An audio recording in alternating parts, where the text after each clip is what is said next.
Treftadaeth Ynys Cybi gan Margaret Roberts, gangen Maelog, Llanbarth Môn.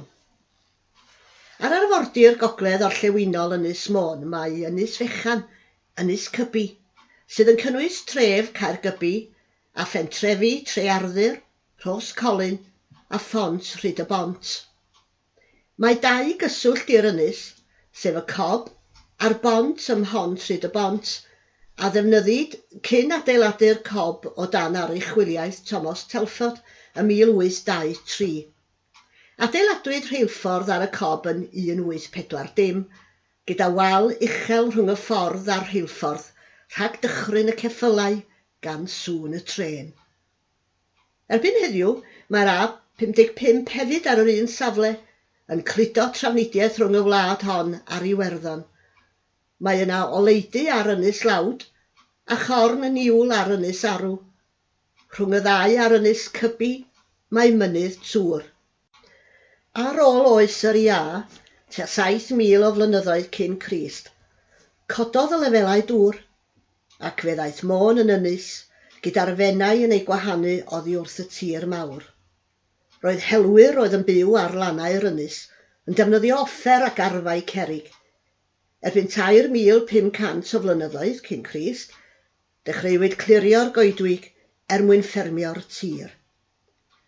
Mae siambrau claddu enfawr a meini hirion o'r cyfnod cyn hanesyddol i'w gweld ar draws yr ynys heddiw.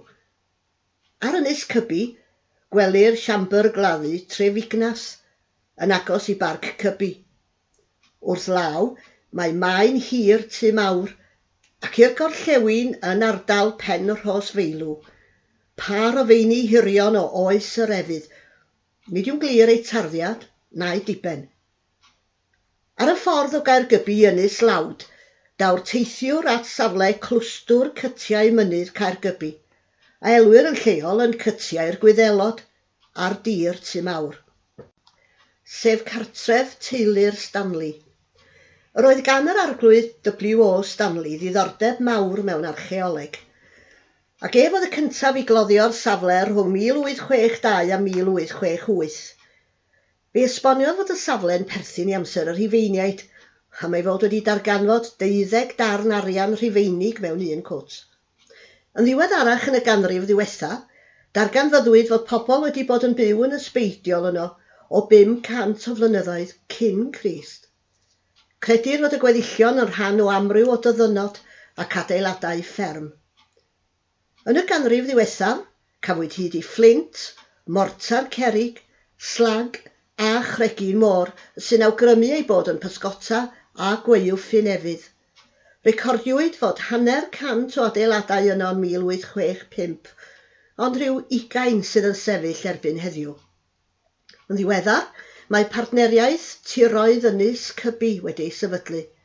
Mae'n cael ei ariannu dros 4 blynedd ac yn gweithio gyda phobl leol i wella nodweddion allweddol treftadaeth naturiol Ynys Cybi ac i groesawu ymwelwyr y dyfodol. Bu prosiect i glirio gwmpas y cytiau hyn gyda gwirfoddolwyr ac mae'r canlyniad yn ardderchog. Fe allwch weld o'r lluniau bod gwaelod y cytiau mewn cyflwr da iawn. Anogaf unrhyw un sydd ag awydd ymweld â harddwch naturiol ein gwlad arbennig i ddod am dro i Ynys Môn ac yn enwedig i ymweld â'r safleoedd cyn hanesyddol sydd ar yr ynys. Bydd croeso Môn Mam Cymru yn eich disgwyl.